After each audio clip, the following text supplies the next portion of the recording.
During the baby shower, my sister said, "Get out of here and don't come back. You and your kids not welcome here." That was after her daughter threw cake at my son. I smiled and said, "Okay, but I'll take some others with me." When she realized who had left with me, she screamed, "My name is Brad. I'm 34, a dad of two, and a firefighter who still double knots his boots out of habit. Oldest son in the family, default problem solver, the one who shows up with a wrench, a spare tire, and a calm voice. I'm not flashy. I'm the background guy in the photos, the one holding a trash bag while everyone else smiles. My sister, Hannah, is the golden one, younger by 3 years. She glows in every room and somehow always ends up in the center of the story, even if the story started with me. Our parents made it obvious without saying much. If Hannah got an A, it was talent. If I did, it was luck. If she changed her major, it was brave. If I switched stations after a brutal season, it was me not being a team player. I'm not bitter. At least I've told myself that for years. I just learned to blend. To carry extra chairs, to be reliable, to not need much. Last Saturday, that not needing much ran out during the baby shower at my mom's house. Pink balloons everywhere. The banner said, "Welcome, little star." The kitchen smelled like vanilla frosting and Costco rotisserie. I came with my kids. Eli is 8 and wears his baseball cap backwards like it's part of his skull, and Maya is 5, all elbows and curiosity. We brought a wrapped diaper cake because Eli saw it online and insisted we try. We stacked it on the gift table, taped it like a school project, stood back, and laughed at our lopsided masterpiece. "Wow," Hannah said, floating in like a TV host. "You really made that?" "Yup," Eli said, proud. "It's a cake made of diapers." "Adorable," she said. Her smile didn't reach her eyes. Then she drifted away to friends who smelled like eucalyptus and new credit cards. I took plates, poured punch, kept my kids away from the porcelain figurines. I watched my mother, Chris, move around like a general, hugging Hannah's friends, whispering orders, ignoring me unless she needed a bag of ice from the garage. "Brad, the cooler." "Brad, the extra napkins." Then it happened fast.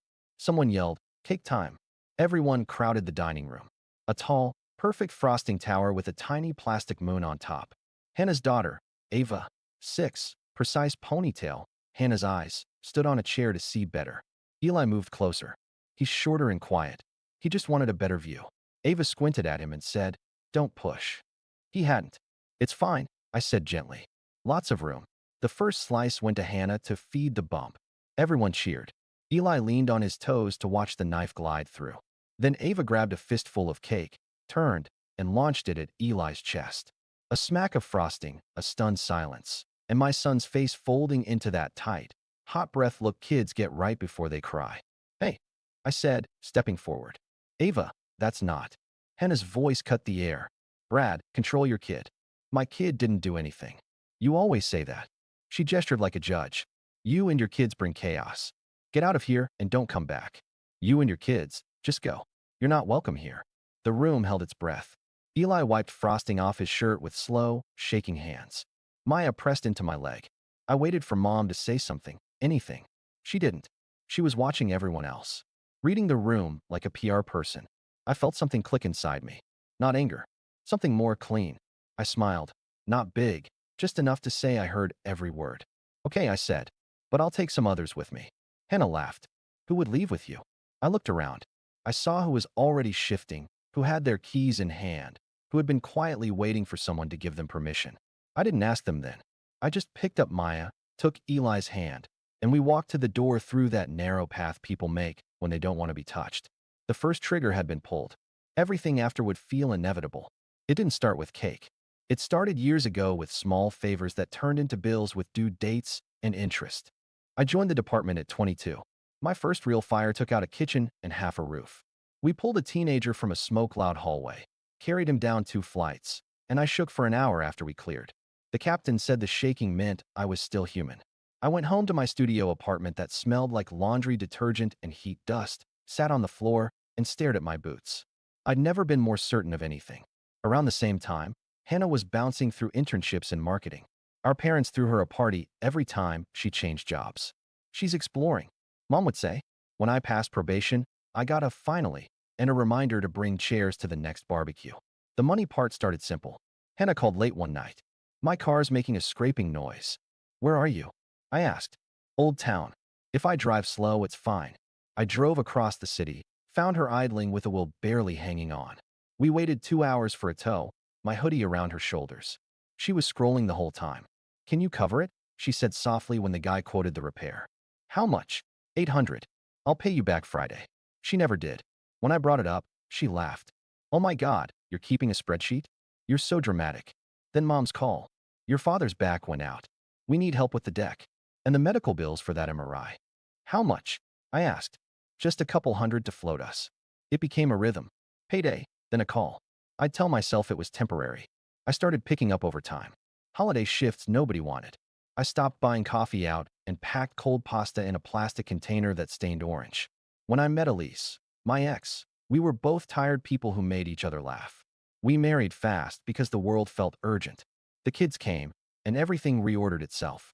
I stopped trying to impress my parents and tried to be the dad I needed when I was a kid. I showed up to soccer, made pancakes, learned how to braid badly. Hannah was maid of honor and somehow turned the toast into a pitch for her new business. We're launching an event brand, she said into the mic. Imagine your special day elevated. The next day, she sent me an invoiced me, for coordination time. I paid it. I told myself it was a misunderstanding. When our apartment flooded, we crashed with my parents for 2 weeks. Mom gave Hannah the guest room and put my kids and me in the basement next to the treadmill. Hannah needs to rest, she said. She has a big client. When Maya caught a cold from the damp air, Mom told me to be more careful. Last year, the station cut training funds and offered specialized classes out of pocket. I wanted the rope rescue certification. It's not glamorous, but on highway pileups it matters. The class fee was $1,200. I told my parents in passing while we were fixing their leaky sink.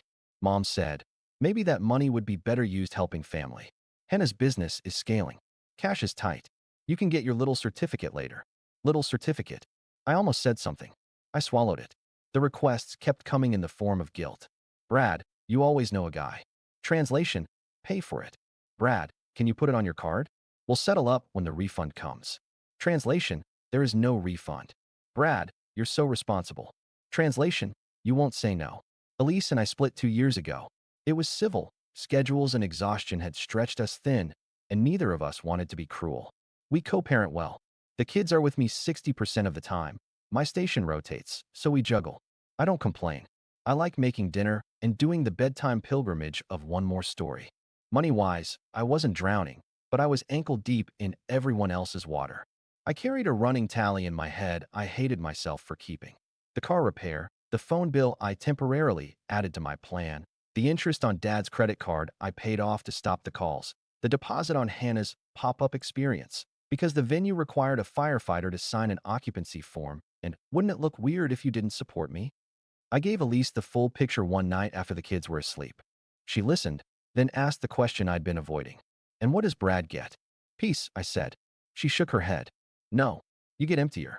When the baby shower invite came, the group chat blew up. Pink, pink, pink. Brad, bring a folding table. Brad, can you swing by Party Palace at lunch? I said yes to the table. I said I couldn't do Party Palace. I had training. Mom replied, Hannah would do it for you. I typed and erased 10 responses. I packed the table. I set my jaw. I told the kids it'd be quick and we'd get tacos after. We arrived, and I was immediately a staff member. Brad the ice. Brad the balloons. Brad the trash. I did it because people were watching and my kids were on my hip, and I didn't want to teach them that we only help when it's noticed. But the cake changed something. Not just the frosting on Eli's shirt. It was the way Hannah looked at me like I was ruining her day by breathing near it.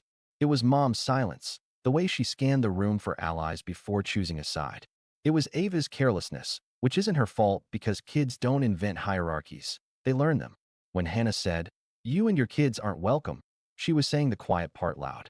She was voicing the rule I'd been obeying without realizing it. I was welcome as a tool, not as a person. And tools don't bring children. I walked out of the house with my kids and a calm I didn't recognize. My phone buzzed on the porch. A text from Mom. Don't be dramatic. Come back and apologize so Hannah can move on. We got in the truck. Maya sniffed. Eli picked at the frosting on his shirt like he could undo it. Dad, Eli said, did we do something wrong? I looked at him in the rear view and told the truth. No, bud. We didn't. That night, I washed the frosting out of Eli's shirt at the sink and watched pink water coil down the drain. I stared at my hands long enough that the skin wrinkled. I realized I wasn't calm. I was done.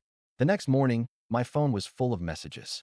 21 from Mom, 3 from Dad, 2 from Hannah, 1 from an aunt I hadn't seen in months, and a Facebook tag from a cousin. Family is everything. Mom, we need to talk. Mom, Hannah is very upset. Mom, you embarrassed us. Hannah, if you want to be in my child's life, you fix this now. Dad, finally, your mother is beside herself. Call her. I made pancakes. I texted Elise the situation because co-parenting means sharing the hard stuff. Baby shower drama. Cake incident. Hannah told us to leave, taking the kids to the park to cool off. She sent back. Proud of you for leaving. Call if you need backup. At noon, Mom called again. I answered. Bradley. She said in that careful voice she uses when she's already decided the outcome. We're having a family sit-down tonight. 6 o'clock. You will apologize to your sister. And to Ava. Ava threw the cake. She's 6. You are a grown man. I'm a father. Silence. Then, stop being dramatic. Your sister is pregnant. Stress isn't good for her. I know. That's why we left. You left because you like making scenes. I looked at Eli on the swing, pumping his legs like he could scrape the sky. I'm not coming to apologize for my son getting cake thrown at him. If you don't come, Mom said, voice hardening, don't expect help from us again. Financially or otherwise. There it was. The bill. All those little favors I was supposed to be repaying forever. I'm not asking for help, I said. You always do.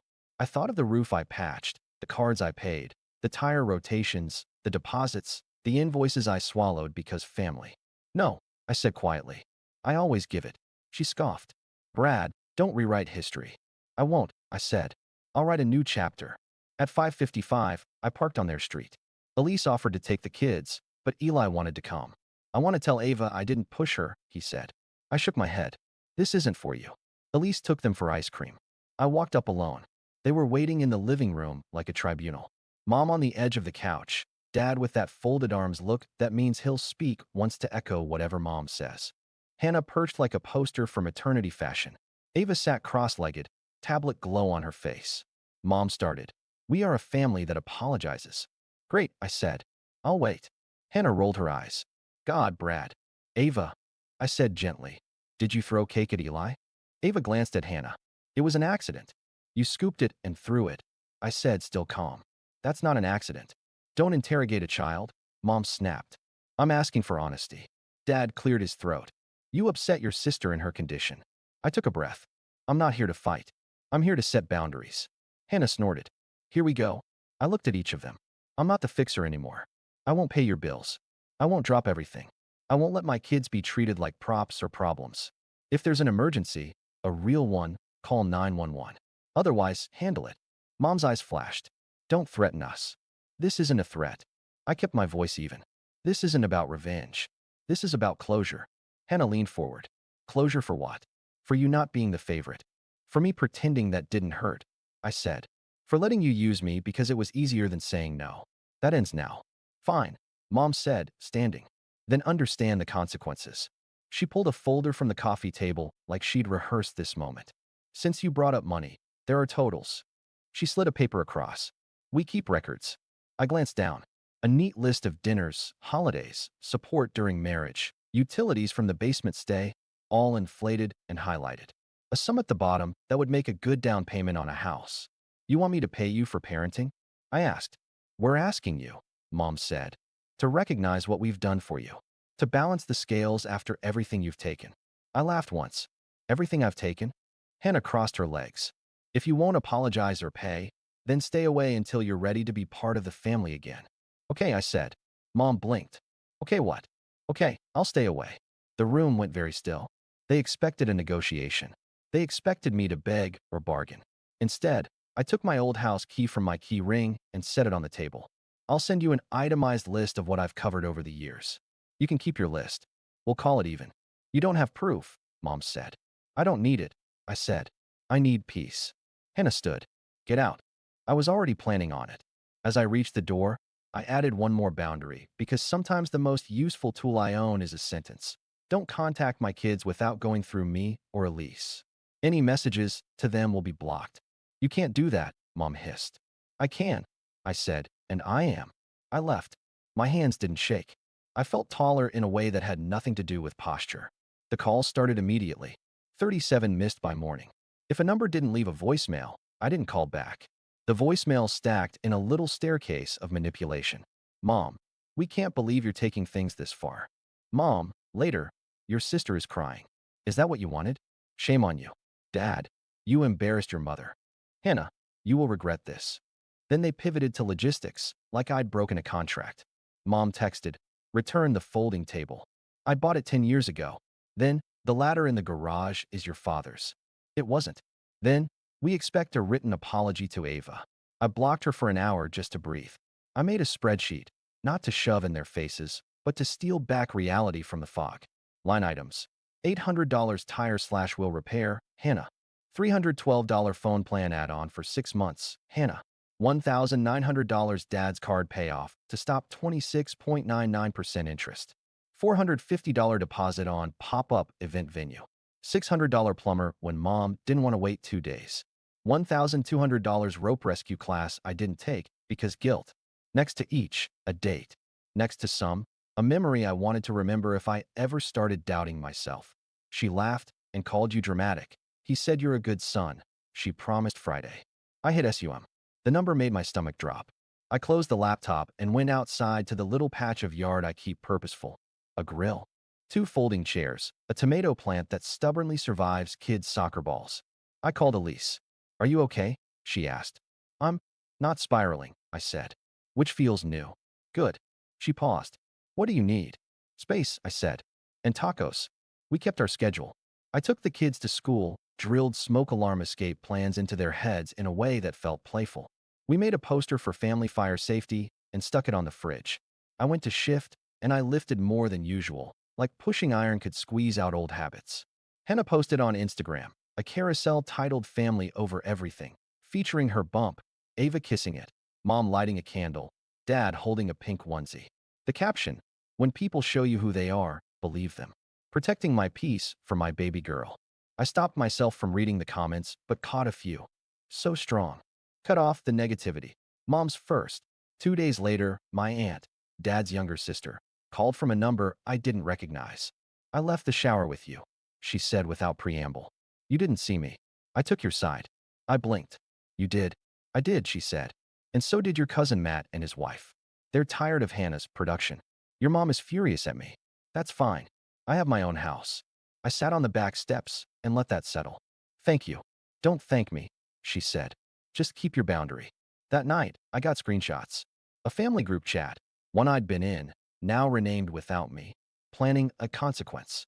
The plan, freeze me out of holidays, tell extended family I'd lashed out at a child, imply I'm unstable from the divorce, mention money issues. The usual.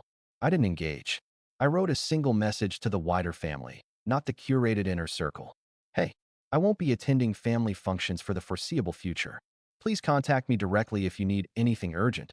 Otherwise, I'm focusing on my kids and work. I won't discuss details, but facts. At the shower, my son had cake thrown at him. We left after being told we weren't welcome. I won't tolerate my kids being treated with disrespect. That's all. I silenced the thread. I made dinner. I told Eli that when someone throws cake at you, you ask for a napkin and a boundary. The next morning, Dad showed up at my doorstep. He didn't text. He just knocked like cops do. I answered because avoiding forever makes small men into monsters. He looked older. That hurt more than I expected. We need to talk, he said. Okay, I said, stepping outside. I didn't invite him in. It wasn't about punishment. It was about clarity.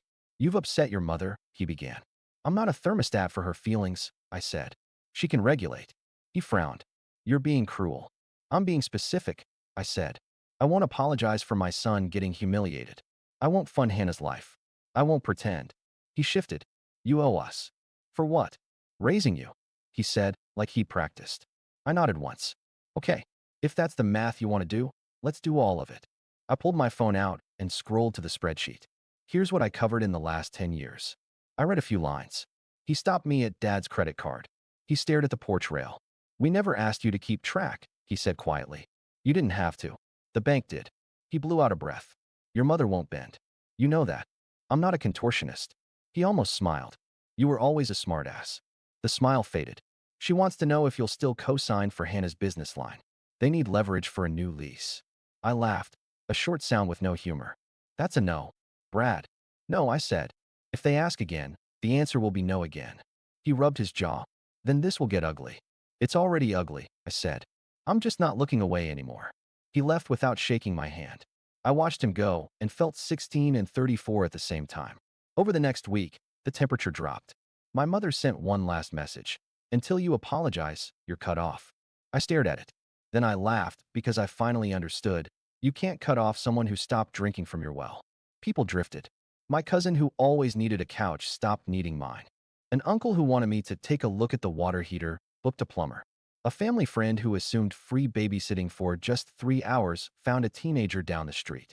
The world turned without me pushing it. On shift, I pulled a kid out of a minivan at a 3-car pileup. He clung to me while the captain cleared his mom from the passenger side. His face was sticky with blood and Gatorade, and he kept saying, "Don't leave." I said, "I won't." And I didn't. Later, back at the station, I sat on the bench in the bay and cried in the way men cry when the clatter stops. Not because of my family, not exactly. Because sometimes you hold too much. Other people's fires, other people's piles of dishes, other people's needs. And when you put it down, your hands don't know what to do. I started a new routine. After drop-off, I ran 2 miles. I packed real lunches. On my days off, I took a rope rescue course with my own money and no one's permission. Eli and I built a birdhouse that leaned and still worked. Maya and I painted our mailbox with stars because she said our house needed to look like our house, not a catalog. 2 Saturdays after the shower, I bumped into Aunt Sam, the one who called, at the farmer's market. She hugged me in the middle of the tomato aisle. "You look lighter," she said. I searched for the word. "Untangled." "Good," she said. "Stay that way." The invitation stopped. The guilt slowed. But the silence had a new shape. Not empty, open. A month later, an email, family update. No text, just Hannah's newborn, mom's hand, dad crowded by pride and regret. I closed it and went outside. Eli played catch with the fence. Maya drew stars. I tied my boots. Blue, easy sky. I didn't reply. No posts. I made tacos and laughed at the onion joke. I'm done auditioning for my family. I won't teach my kids to swallow disrespect. My piece isn't their stage. Real emergency? I'll show up with boots. Otherwise, no more being used. No co-signing. No covering. No explanations to people who won't listen. Not anger, maintenance. Shut off the gas. Keep the air clean. Choose tacos over guilt. No revenge. Just small choices that protect our crooked little life. I wish them well. Let mom drop the ledger, dad bend toward fair, and my niece learn cake is for plates. My name is Brad, firefighter dad. Not a tool or wallet. I have limits and a door that locks. I won't let blood make my kids small. No past invoices on my future.